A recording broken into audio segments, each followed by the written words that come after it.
काली सांवली नंदिनी नदी के किनारे बैठी रो रही थी। हे ऊपर वाले, क्यों मेरा रंग इतना काला है? क्या काले रंग वालों का इस संसार में कोई वजूद नहीं है? हर कोई मुझसे नफरत करने लगा है मेरे काले रंग की वजह से। ऐसे दुख भरे जीवन से तो अच्छा है कि मैं इस नदी में कूदकर अपनी जान दे दूं। नंदिनी के जीवन में ऐसे कौन से दुख हैं कि वो अपनी जान देने की बात कर रही है? क्या नंदिनी सच में नदी में कूदकर अपनी जान दे देगी? अब ये तो आगे पता चल पाएगा। उससे पहले हम चलते हैं नंदिनी की जिंदगी के पिछले मोड़ पर। शेखरपुर गांव में नंदिनी नाम की एक काली सांवली लड़की अपने गरीब माता पिता रोशन और मंजू के साथ एक छोटे से घर में रहती थी। काले रंग की वजह से अब तक नंदिनी की शादी नहीं हो रही थी। रिश्ते तो उसे कई आए, पर हर किसी ने उसके रंग को देखकर नंदिनी से रिश्ता करने से मना कर दिया। एक दिन नंदिनी को किसी गांव के एक लड़के का रिश्ता आता है, पर काले रंग की वजह से वो रिश्ता भी होते होते रह जाता है। पता नहीं क्या लिखा है नंदिनी तुम्हारी किस्मत में, ये वाला रिश्ता भी हमेशा की तरह ना कह के चला गया। 25 साल की उम्र होने के बाद भी नंदिनी अब तक हम पर बोझ बनकर बैठी है। पता नहीं कब इसकी शादी होगी। पिताजी, मेरा रंग काला है तो इसमें मेरी क्या गलती है? आप क्यों बार बार यही बात कहते हो? नंदिनी, तेरी उम्र की लड़कियां 2-3 बच्चों की माँ बन चुकी है और एक तू है जवानी की उम्र चली जा रही है और अब तक तू हम पर बोझ बनकर बैठी है। एक तो हमारी गरीबी हद से ज्यादा, ऊपर से तेरी शादी की चिंता। लोगों के ताने सुन सुनकर तंग आ चुका हूँ मैं तो। इतना कहकर रोशन अपने काम पर चला जाता है। रोशन उसी गांव में दूसरे के खेतों में मजदूरी करता था। रोशन बहुत गरीब था। रोज की तरह अपने पिता की जली कटी बातें सुनकर नंदिनी खूब रोने लगती है। तभी नंदिनी की बचपन की 3 सहेलियां तानिया, वर्षा, सोनाक्षी नंदिनी के घर आती हैं। ये तीनों बहुत ही गोरी खूबसूरत थीं। क्या हुआ नंदिनी? कुछ नहीं तानिया, माँ मैं अपनी सहेलियों के साथ बाहर जा रही हूँ। चारों मिलकर एक पार्क में आ जाती हैं। बहनों, मेरी ना शादी तय हो चुकी है। तुम्हें पता है, लड़का शहर में सबसे बड़ी कंपनी में नौकरी करता है। क्या तेरी भी शादी तय हो गई? अरे मेरी भी शादी शहर के एक अमीर लड़के के साथ तय हो गई है। अरे ये तो कमाल ही हो गया, मेरी भी शादी तय हो चुकी है और यही बात बताने के लिए मैं तुम सबको यहाँ पर ले आई। पर देखो, यहाँ तो मुझे ही सरप्राइज पर सरप्राइज मिल रही हैं। एक दूसरे की शादी की खबर सुनकर तीनों बहुत खुश हो जाती हैं। अरे नंदिनी, तेरा भी रिश्ता तय हो गया है क्या कहीं? ये सुनकर नंदिनी की आँखों में आंसू आ जाते हैं। क्या हुआ नंदिनी, तू रो क्यों रही है? क्या इस संसार में काले रंग वालों का कोई वजूद नहीं है? क्या काले रंग वाले लोग इंसान नहीं होते? मैं तुम तीनों से उम्र में बड़ी हूँ, पर मेरे काले रंग की वजह से कोई भी मुझसे शादी नहीं कर रहा। इतने रिश्ते आए मेरे लिए, लेकिन हर किसी ने मेरे काले रंग को देखकर मुझसे रिश्ता करने के लिए मना कर दिया। मेरे माता पिता मुझे बोझ समझने लगे हैं। क्या मुझे तुम्हारी तरह खुश रहने का अधिकार नहीं है? क्या मेरा काला रंग है तो मेरी शादी कभी नहीं होगी? मेरे भी अरमान है कि मेरी शादी हो, मैं भी अपने जीवन में खुश रहना चाहती हूँ। रिश्तों की नाम सुन सुनकर परेशान हो चुकी हूँ। मेरा मन तो कर रहा है कि मैं अपने इस जीवन को हमेशा के लिए खत्म कर डालूं। नंदिनी रोते हुए वहाँ से चली जाती है। हमारी सहेली के जीवन में कितने दुख हैं, बेचारी कितनी परेशान है। सोनाक्षी, कहीं नंदिनी टेंशन में कुछ नुकसान न पहुँचा ले अपने आप को। तभी तीनों दौड़ते हुए नंदिनी के घर आती हैं, पर नंदिनी वहाँ पर नहीं थी। तभी वो तीनों नंदिनी को ढूंढते ढूंढते गांव की नदी के पास आती हैं, जहां नंदिनी जैसे ही नदी में कूदने वाली होती है कि तभी वो तीनों उसे पकड़ लेती हैं। और वो सभी नंदिनी को घर ले आती हैं। पागल हो गई है क्या नंदिनी? ऐसे कोई अपनी जान देता है क्या? नंदिनी तू चिंता मत कर, अब हम तीनों सहेलियां तेरी शादी करवाएंगी। हमारी शादी से पहले ही तेरी शादी होगी। सोनाक्षी, वर्षा, चलो हम नंदिनी के लिए अच्छा सा रिश्ता तलाश करते हैं। उसके बाद तीनों मिलकर नंदिनी के लिए एक लड़का देखने लगती हैं। देखते ही देखते कुछ दिन बीत जाते हैं।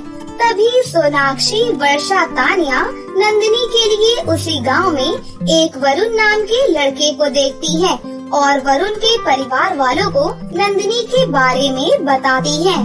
अच्छा, हाँ, वैसे वो नंदिनी गोरी तो है ना? हाँ, हमारी सहेली नंदिनी बहुत गोरी और खूबसूरत है। चलो अच्छा है, हम आज शाम पायल को देखने उसके घर चलते हैं। अगर लड़की अच्छी रही तो वरुण और नंदिनी की चट मंगनी पट बिया करवा देंगे। ये सुनकर सोनाक्षी, वर्षा, तानिया सभी बहुत ज्यादा खुश हो जाती हैं। फिर वो सभी वहाँ से नंदिनी के घर आती हैं और नंदिनी के माता पिता को सारी बात बता देती हैं। अरे सोनाक्षी बेटा, तुमने झूठ क्यों कहा उनसे कि नंदिनी का रंग गोरा है? अब जब वो शाम को नंदिनी को देखने आएंगे तो नंदिनी का काला रंग देखकर वो रिश्ता तोड़कर ही चले जाएंगे। चाची जी, आप उसकी चिंता मत कीजिए। हमने वरुण जी को नंदिनी के काले रंग के बारे में सारी बातें बता दी है। वरुण जी को नंदिनी के रंग से कोई आपत्ति नहीं है। बस उन्होंने कहा कि हम नंदिनी का ऐसा मेकअप करें कि नंदिनी उसके माता पिता के सामने गोरी दिखे। बस एक बार शादी हो गई तो फिर कोई दिक्कत ही नहीं है। उसके बाद तीनों नंदिनी को अपने हाथों से मेकअप करने लगती हैं। उसे महंगी महंगी क्रीम लगाती हैं और शाम तक तीनों नंदिनी का अच्छा सा मेकअप कर लेती हैं। फिर नंदिनी का रंग गोरा दिखने लगता है। अब मेकअप की आड़ में नंदिनी का काला रंग तो छुप चुका था। शाम के समय वरुण अपने माता पिता के साथ नंदिनी के घर आता है। नंदिनी का गोरा रंग देखकर वरुण के माता पिता शादी के लिए हाँ कर देते हैं और फिर 2 ही दिन बाद वरुण और नंदिनी की शादी हो जाती है। सोनाक्षी, वर्षा, तानिया शादी के दिन भी नंदिनी का ऐसा ही मेकअप करती है जिसमें नंदिनी गोरी दिखाई दे रही थी और वो मेकअप 4 से 5 दिन तक चेहरे पर बना रहता है। नंदिनी अपने ससुराल में एक बहू बनकर अपनी सारी जिम्मेदारी बड़े अच्छे से निभाने लगती है। घर के सारे काम करने लगती है। 4 दिनों तक ऐसे ही चलता रहा। एक दिन रात में नंदिनी वरुण के साथ अपने कमरे में थी। वरुण, मुझे लगता है अब हमें माँ जी और ससुर जी को मेरे काले रंग के बारे में बता देना चाहिए। नहीं नंदिनी, माँ बहुत गुस्सा हो जाएंगी, वो तुम्हें घर से निकाल देंगी। नहीं वरुण, ये राज मैं और नहीं छुपा सकती। मैं कल सुबह ही माँ जी को सारी सच्चाई बता दूंगी। फिर चाहे जो हो, मुझे मंजूर है। अगले दिन सुबह सवेरे नंदिनी अपने असली रूप में कमरे से बाहर आती है। तभी नंदिनी का काला रंग देखकर सुमित्रा और अखिलेश के होश उड़ जाते हैं। अरे नंदिनी बहू, तेरा रंग इतना काला कैसे हो गया? माँ जी, मेरा रंग बचपन से ही काला है। क्या? लेकिन अभी तक तुम तो गोरी दिखती थी। ससुर जी, वो सब मेकअप का कमाल था। मुझे माफ कर दीजिए माँ जी। ससुर जी, मैंने अपनी सहेलियों और अपने माँ पिताजी से पहले ही कहा था कि ये सब मत करिए, पर उन्होंने मेरी एक नहीं सुनी। लेकिन अब मैं आप लोगों को और अंधेरे में नहीं रखना चाहती। तभी नंदिनी सुमित्रा और अखिलेश को पूरे नाटक के बारे में सारी बात विस्तार से बताती है। क्या तुम लोगों ने हमारे साथ इतना बड़ा खेल खेला? तभी सुमित्रा नंदिनी को घसीटते हुए घर से बाहर निकाल देती है। माँ जी, मुझे माफ कर दीजिए। माँ, मेरी बात तो सुनिए। तू चुप कर वरुण, इस काली कलौटी ने हमें इतना बड़ा धोखा दिया है। चल निकल जा मेरे घर से बाहर और आज के बाद अपनी मनहूस शक्ल लेकर कभी भी यहाँ मत आना। फिर नंदिनी रोते रोते अपने घर आती है और अपने माता पिता को सारी बात बताती है।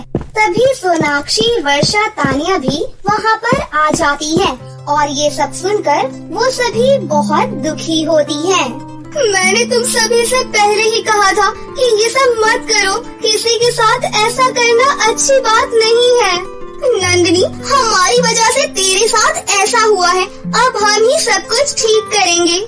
फिर तीनों सुमित्रा के घर आती है और उनको सारी बात समझाती है। चाची जी, माना कि हमने आपसे झूठ कहा था कि नंदिनी गोरी है, तो क्या काले लोगों की शादी नहीं होती? इसमें नंदिनी बिल्कुल बेकसूर है और इस झूठ के खेल में हमारे साथ वरुण जी भी शामिल थे। उन्होंने ही हमें ये सब कुछ करने को कहा था। क्या वरुण तू? माँ, ये काला रंग गोरा रंग कुछ नहीं होता है। इंसान की अच्छी सीरत मायने रखती है, ना कि उसका रंग। माँ, क्या आपने देखा नहीं कि नंदिनी कितनी संस्कारी है? वो कितने अच्छे से हम सब का ख्याल रख रही थी, एक बहू होने का पूरा फर्ज निभा रही थी। माँ, नंदिनी बहुत अच्छी लड़की है, उसे अपना लो माँ। हाँ चाची जी, हमारी सहेली ने अपनी छोटी सी जिंदगी में बहुत दुख देखे हैं। वो तो अपनी जान देने जा रही थी, पर आपके बेटे से शादी होने के बाद उसने फिर से जीना सीख लिया था। उसे माफ कर दो चाची जी। हाँ चाची जी, हमारी सहेली दिल की बड़ी साफ है। तीनों हाथ जोड़कर रो रो कर सुमित्रा से विनती करती हैं। सुमित्रा, मान जाओ, तेरा भी तो रंग कितना काला है, फिर भी मैंने तुझसे शादी की थी ना। अगर सोच, मैं भी उस समय तेरे जैसी ही सोच रखता तो आज तो इतने बड़े घर में नहीं रहती। ये काला गोरा कुछ नहीं होता सुमित्रा, नंदिनी बहू बहुत अच्छी है।